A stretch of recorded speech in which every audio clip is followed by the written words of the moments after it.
welcome to a new vlog. I am in the sound studio of my school right now, and I just played some piano that is very untuned, but it's still fun to warm up a bit. Don't really have a plan except that I want to just play a little bit. I've been writing a lot of songs for my musical, so I think I already have enough music in a way, but I think I'm just gonna make something new, see what happens. Last time I couldn't figure out how to plug something in, it didn't work, so maybe now it's gonna work, I don't know. So yeah. I came up with this little melody that goes da da da da da da da da da da da. So I'm gonna kind of sample that and then use that as my inspiration. I do only have 1.5 hour to do something in here because I could only reserve it for 2 hours. So yeah, let's see what I can make. I'm gonna put the melody in here. Hoppa. Da, da, da, da.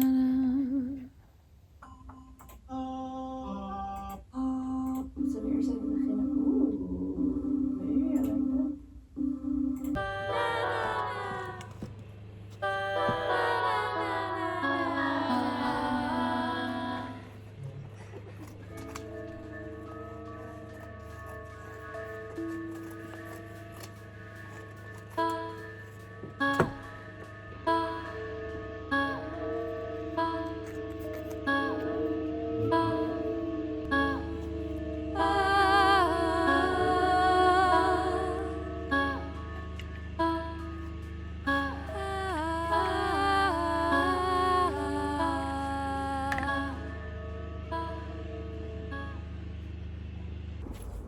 Hello.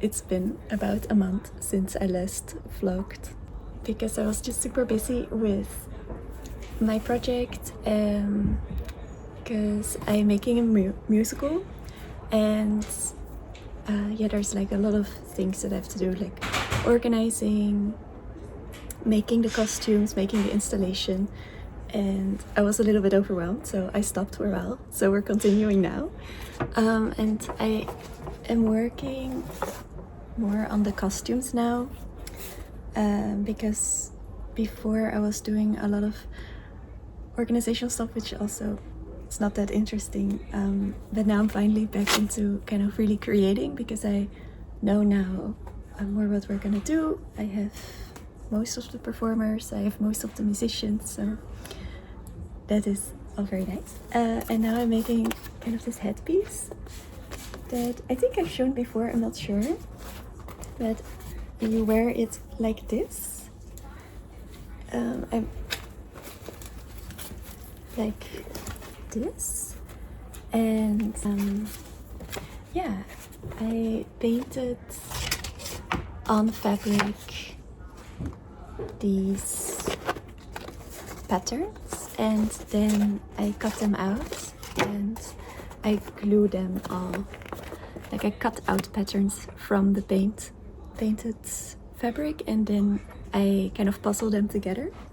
And I really like doing it this way because it becomes a puzzle. It takes a bit longer than if I would have I guess, put on the fabric first and then paint it on top. But I like it this way a lot because I really like finding new patterns. So for example, these are all cut out pieces and then I feel like this line fits here and this line fits here. Also here, this is a separate piece which came from here but it suits here so well as well, so I like doing it like that so it becomes a bit more accidental, I guess. Yeah, and I ordered a lot of foam clay, which is kind of this nice material, and I have a lot of ideas for the costumes, I want to also make a stair on the side of the wall for one of my characters who's a moon, and I want the person, when it's kind of night, to go on the side of the wall and walk over the stairs as if it's kind of like coming up and down. And yeah, one person will come in on roller skates. So yeah, it's a lot of fun things now that I'm doing. Yeah. Hello. Okay, so yesterday I vlogged about like this costume piece, and I ended up finishing it, like fully covering it with the fabric, and now I want to go to school and cover it with latex so that the material is maybe a bit shiny, and the yeah, it will kind of shine through, like the underlayer. Yeah, and then also tomorrow I will vlog that. I think that's quite interesting. I'm doing a kind of audition with the performers. So it's not like a regular audition. So for my musical, I needed kind of like 7 performers. And I asked people personally who I know their work of. So they are coming tomorrow. So I already know that you know, they're good performers, all of them. But I want to do kind of an energy audition for everybody to be together in the group. Also for them to like see if they like it, and to see if, you know, the group has a good dynamic. Because I also still want to do some improv moments with them. And so yeah, I'm very excited for that, but also very nervous because I kind of have to lead the group as a director. Yes, so I feel I have a little bit of imposter syndrome, but we're just gonna be, you know, a baddie, and also not forget all the things that I do know. I've already led now quite some improv performances, and this will be kind of the first time where I am really leading a big group of people. Like, I am also meeting up with a light technician like next week, and I'm still looking for like a scenographer, but I kind of at this point kind of feel like I'm gonna have to do everything myself. Like my idea at first was to kind of have like outsource things, you know, like have someone make the costumes, have someone else make the not the music. I wanted to do it myself, but like, you know. But then now it's kind of at this point where I am making the costumes, I have made the music, and I will be making the installation. But hopefully I can still find some help. So yeah, but I also really enjoy doing everything myself, because I feel like it becomes very much me, and I like the world building aspect of my art in general. And this will kind of be a musical, but it's more of a world building atmosphere that you step into, that is a bit of a mix with installation and music. So in a way I also find it a good thing, I would say, if I have made everything myself. But yeah, I also do have a little bit of controller. Like, I would also find it a bit difficult, I think, to outsource things.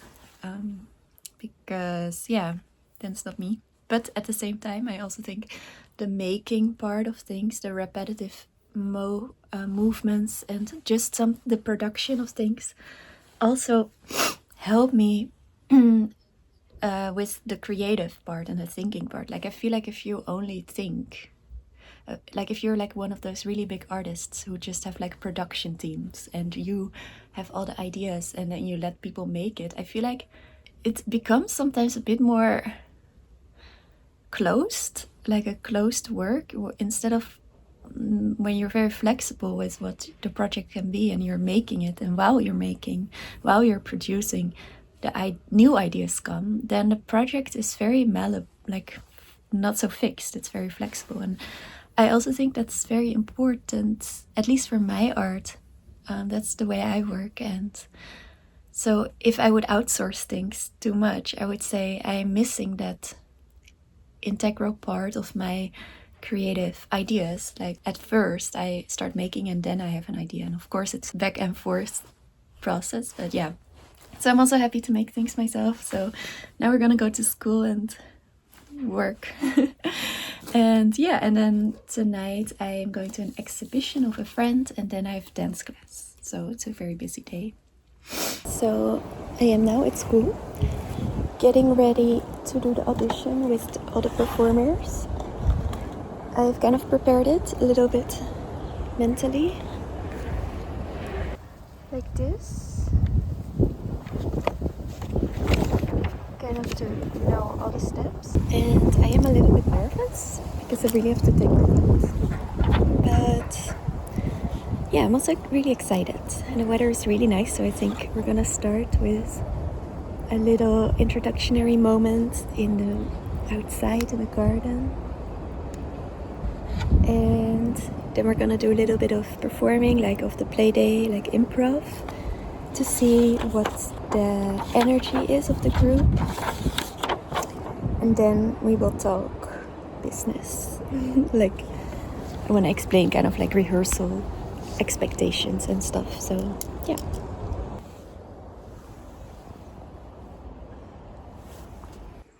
Okay, I forgot completely to vlog yesterday during the audition, and then when I got home I was so tired, like I was completely crashed out. But it was really fun. I feel like the people who came, I feel like would suit really well, and yeah, now I'm just kind of waiting for them to kind of reflect and make sure that they want to join. We kind of did like a little round of, saying who we are, and then I had organized kind of this improv moment. I asked people to kind of like move as a tree and then move as a bird, and yeah, it was really fun, and it was really nice that everybody kind of followed me. I feel like I'm quite good at that, like at leading improv things. Like somehow people follow me. I find it scary, but I do think, yeah, there's like potential there. So that was fun, and now I'm gonna have a call with a potential light technician. And I am quite nervous about this. I've never met him. I know him through a friend of mine. And yeah, I'm really nervous, especially because it's calling. Like if it's in person, I feel more kind of capable, but calling already kind of gives me anxiety.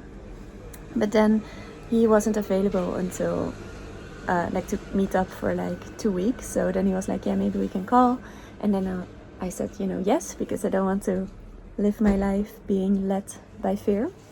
So I'm just gonna do it. And it's my first time ever doing a kind of meetup like this, or like a call where it's my project, where I am. Yeah, so I don't know how other people do it. I don't know if there's like a certain, way to do it, like a script that I don't know of. So we're just gonna do it my way, which is, I don't know yet, we'll see. It's gonna be just a call, and it doesn't matter. Also, like if he doesn't want to join, it's also fine, so I have to remind myself of that it's fine. I can just try out, see if he wants to join, great. If he doesn't want to join, do I even want him to join? Like if he's not kind, then I don't want that, so. But sometimes I can kind of forget that, and I will feel like everything is in the hands of the other person, and that they know everything. Maybe he knows exactly how to do a call like this, but that is kind of bullshit and untrue. And yeah, because it's my project and I want to do it, and yeah, so we're gonna do it. Okay, I will give you a reflection afterwards. Yeah.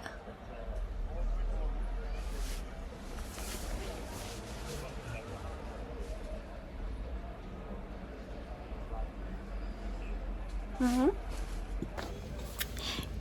It was very scary, you seemed very sweet, very kind.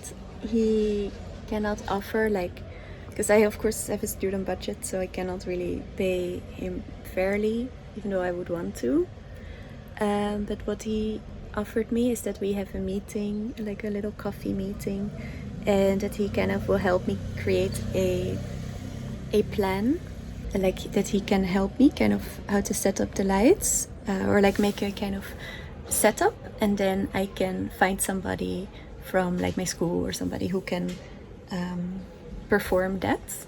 So because he cannot show up on the days itself, as that would mean that it's 5 days that he cannot work, and if I can only pay, very little, then that costs him 5 free days, which obviously makes a lot of sense. So yeah, I hadn't thought of that actually. Like, I was actually more looking maybe for like a student or somebody, but but he is like more professional, somebody who already graduated, and I guess that's not really the best suit. But it's super sweet that he wants to meet, so then I can just find somebody else who can do it, and yeah, that's great. And I'm proud of myself. I really feel like when I feel uncomfortable, or not uncomfortable, it's not that he made me feel uncomfortable at all. He was very sweet and open, but I feel like when I get unsure of like the situation, how to do it, because my first time having a call like this, and so I don't know exactly how to do a call like that, or what to say, how to explain my project. And I noticed that when I do it, when that's the case, that then I start not being able to make sentences, because then a sentence feels very vulnerable, and somehow I will start kind of make sentences that have no ending. So I'm just kind of scrambling words together. I feel too kind of vulnerable to make a full sentence that makes sense and that has a clear ending, because that comes across very confident and comes across as that you know what you're saying. And I kind of, I don't know, so I catch myself like not making full sentences, because I am too scared to be confident, because I of course don't feel confident within this specific setting. I don't know if other people also have this, maybe it's just me being weird, but I cannot then anymore make sentences, and I'm kind of just talking until I feel like the person has the same understanding as me. Like, you know what I mean? Especially I would say on the phone, because then it's just quiet on the other side. And I think in real life someone will be nodding or be but on the phone, like, somebody is just quiet. I'm not quiet on the phone. I'm always, when someone's talking, I'm just yeah, like every 2 seconds. But when the other person doesn't do that, then I have like no affirmation of them agreeing with me. And I think that's maybe it's kind of my people-pleasing way of talking on the phone about something that is vulnerable to me and I'm not 100% sure how to do, and I don't know how he's gonna respond to the amount of money that I'm offering, or the project that I'm doing, or the type of lighting that I want, like, or the colors that I'm using. But that's an issue for me. But also, of course, it comes with the experience, and I'm sure, yeah, it's also like allowing yourself to be clear about what you're doing is probably also practice, and a practice of confidence and of accepting what you're doing and seeing that as good enough. Yeah. So yeah, that was the situ. And now I think I'll end this vlog here. I am gonna do something creative right now, but I think I've yapped for long enough. And then I'll see you in the next one. Bye!